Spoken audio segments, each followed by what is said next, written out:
안녕하세요. 서울대학교 사용자경험연구실의 연구원 류명균입니다. 제가 이번 발표할 주제는 혁신 문화예술 공간입니다. 기존과 다르고 새로운 형태에 있는 문화예술 공간을 찾아봤습니다. 13개 정도의 공간을 찾았는데 이것을 세 가지로 좀 분류를 해봤습니다. 일단 첫 번째 분류는 일반인이 즐겨 찾는 곳이고, 두 번째는 좀 예술적인 실험이 가능한 예술성이 조금 짙은 곳이고, 마지막으로는 예술을 지원하는 공간들입니다. 차례로 13개를 하나씩 설명드리도록 하겠습니다. 먼저 첫 번째로 설명드리는 것은 이제 노들섬인데요. 노들섬은 이제 최근에 이제 2019년에 리뉴얼을 하면서 음악을 매개로 한 북한 문화 기주로 변신을 했습니다. 이 슬로건을 조금 보면 이제 한강에서 이제 휴식과 만남의 공간으로 좀 사람들을 이어주는 것을 좀 목표로 하고 있고요. 여기서는 뭐 음악을 매개로 했다고 하지만 음악 콘서트 외에도 전시나 공연, 쿠킹, 토크 이런 거 다양한 공연도 하고 프로그램도 운영하면서 좀 가볍게 방문할 수 있도록 구성을 하고 있습니다. 다음으로는 전주 팔복의 예술공장인데요. 네, 여기는 이제 카세트 테이프 폐공장을 개조를 해가지고 복합 문화 공간으로 만들었다고 합니다. 좀 재밌는 것은 이게 문화체육관광부에서 지정한 전국 1호의 꿈꾸는 예술터라고 합니다. 이 이름처럼 약간 예술가들이 좀 예술을 하는 공간으로 주기도 하지만 근데 시민들이 좀 편하게 즐길 수 있는 공간을 좀 목표로 하고 있는 것 같습니다. 그래서 크게 제시하고 있는 프로그램들이 꿈꾸는 예술터, 팔복예술대학, 또 이제 예술가들을 위한 레지던시나 전시 등도 같이 하고 있습니다. 오른쪽 밑에 사진을 보시면 예술가의 창작활동을 지원하기도 하면서도 지역 공동체를 위해서 문화예술의 생산과 소비가 일어나도록 만드는 것이 있고,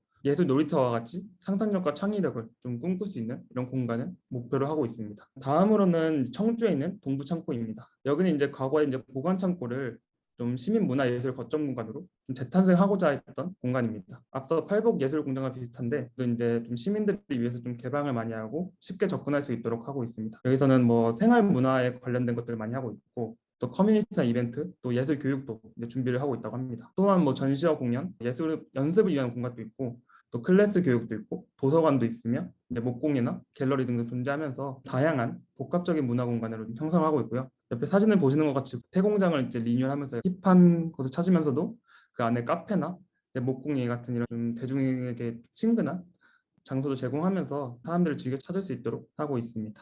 다음으로는 이제 광주에 있는 소촌 아트 팩트로인데요. 여기는 이제 과거 민방위 대피소로 쓰였던 공간을 좀 문화 재생 공간을 바꿨어요. 굉장히 별빛이 이렇게 나는 왼쪽 같은 사진의 공간이 볼 수가 있고, 여기는 이제 전시나 공연, 체험 프로그램, 뭐 세미나시처럼 이렇게 앞서 다른 공간과 비슷하게 좀 다양한 공간들을 제공하고 있고, 가장 여기서 좀 특징적이었던 거는 이제 별밤 미술관이라 해가지고 이제 오른쪽에 있는 두 개 사진처럼 이 공간만 아니더라도 광주의 다른 공간에도 팝업 미술관이라고 하면 될 것 같은데, 전시장은 사람들 찾아오게 하는 것이 아니라 오히려 전시장이 좀 사람들 찾아가는 이런 것을 구성하고 있는 게 특징적이었습니다. 다음으로는 이제 정동 1918의 아트 센터인데요. 이거는 서울에 있는 거고, 이제 구세군 중앙회관에 있는 이제 건물을 이제 리뉴얼해가지고 다양한 문화예술 활동을 할 수 있게끔 복합 문화 공간으로 탄생을 시켰습니다. 이건 서울 기념물 제20호로 지정되었다고 하고, 여기서는 이제 공연 전시도 하는데 뭐 웨딩도 하는 게 좀 특징적이더라고요. 그래서 웨딩도 하고 또 뭐 영화관도 있고 갤러리도 있고 이렇게 다양한 공간들이 있어서 좀 사람들이 찾아올 수 있게 하고 있습니다.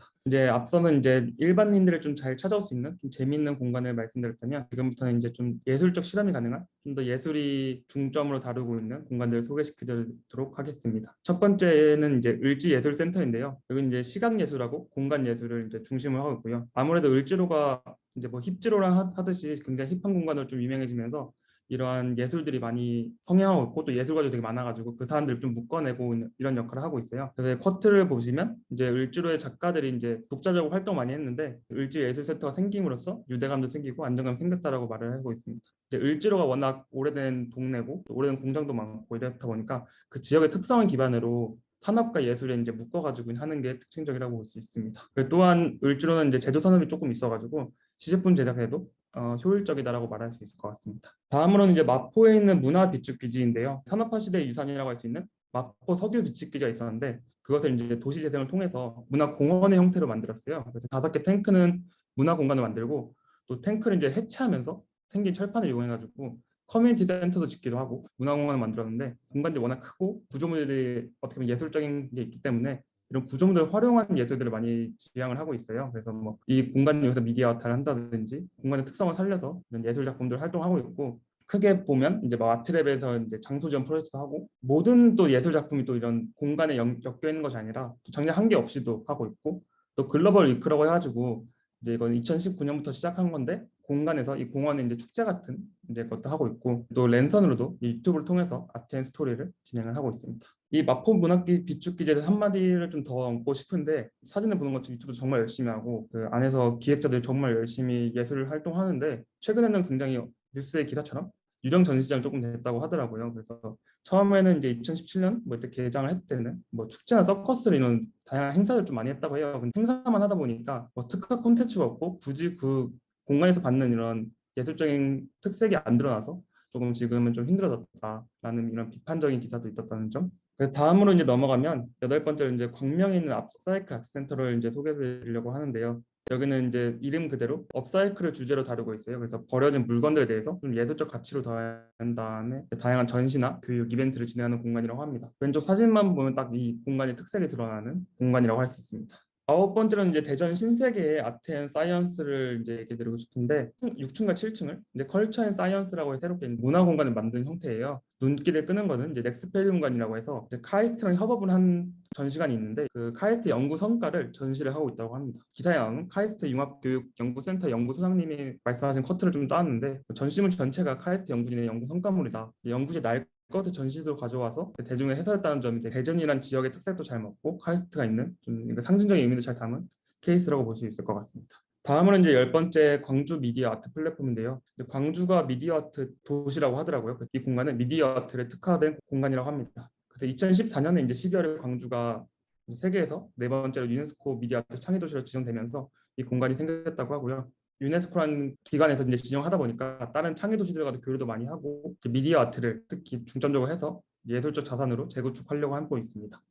이렇게 홀로그램 극장도 만들고 또 미디어 놀이터에서 이제 미디어 아트를 이제 조금 더 대중에 가깝게 접할 수 있도록 이렇게 만든 형태입니다. 이제 마지막으로는 이제 예술인들을 좀 지원하는 공간들이 있더라고요. 그래서 앞서 두 공간은 대중들에 가까운 공간들이었다면 나머지 세 공간은 예술인들을 좀 지원하는 공간들을 이제 설명드리려고 합니다. 첫 번째로는 이제 금천예술공장인데요. 이 공간도 이제 옛날에 인쇄공장을 예술공간을 타협금 했는데 전시장도 있지만 레지던시 특화로 이제 개발을 했더라고요. 그래서 그런 신진 작가들이나 이런 네트워크 형성이 필요한 작가들에게 이제 레지던시를 이제 지원을 하면서 이제 이 공간을 꾸려나가고 있고요. 그래서 1년에 한 번 모든 스튜디오를 개방해가지고 이제 작품과 작업 공간을 이제 접할 수 있게 하고 있다고 합니다. 12번째 공간은 석유예술실험센터인데 이거는 홍대에 있는 예술 공간인데 여기서는 가장 특별한 게 민간 거버넌스 모델이어가지고 공동 운영단을 운영을 하고 있어요. 공동 운영단이라고 하면 문화예술계의 현실과 요구를 좀 다각도로 수용하기 위해서 이제 센터랑 사업을 직접 기획 운영하는 문화예술인들을 말하는데요.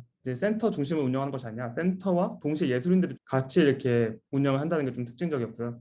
그러다 보니까 크게 세 가지 사업을 이제 좀 예술인들에게 좀 집중해서 하고 있는데 첫 번째 기획 사업은 예술 현장에 필요한 것들을 어떻게 지원해야 되는지랑 방법론과 관련된 연관된 사업을 하고 있고 서울 라이브는 아무래도 이런 홍대의 좀 특성을 살려서 인디 뮤지션이나 뭐 엔지니어들, 디자이너들 이런 사람들이 뭐 인디 음악을 좀 더 잘할 수 있도록 지원을 해주는 사업을 하고 있고 마지막은 연구 사업을 하고 있는데 이게 아무래도 10년 가까이 되다 보니까 지금까지 운영 성과가 어떻게 되고 있는지 점검을 하면서 앞으로 좀 어떻게 나아가야 되는지 또 예술인들도 어떻게 해야 되는지 이런 같이 고민하는 곳이라고 합니다. 마지막으로 이제 예술청인데요. 예술청은 이제 서울문화재단에서 하고 있는 거고 2021년 10월에 이제 막 개장한 약간 따끈따끈한 공간입니다. 여기는 앞서 말씀드린 부분들은 다 대부분 전시 공간 적어도 있었는데 여기는 전시보다는 예술인들을 연결시키는 플랫폼을 만들려고 했어요. 그래서 뭐 앞서 석유예술실험센터랑 비슷한 느낌의 공간이라 보면 되게 좋으실 것 같고 연결망을 이제 그 예술인 연결망이라는 프로그램으로 뭐 예술청 살롱이라든지 예술인들이 이제 좀 교육을 위해서 뭐 문화예술 안전망학교,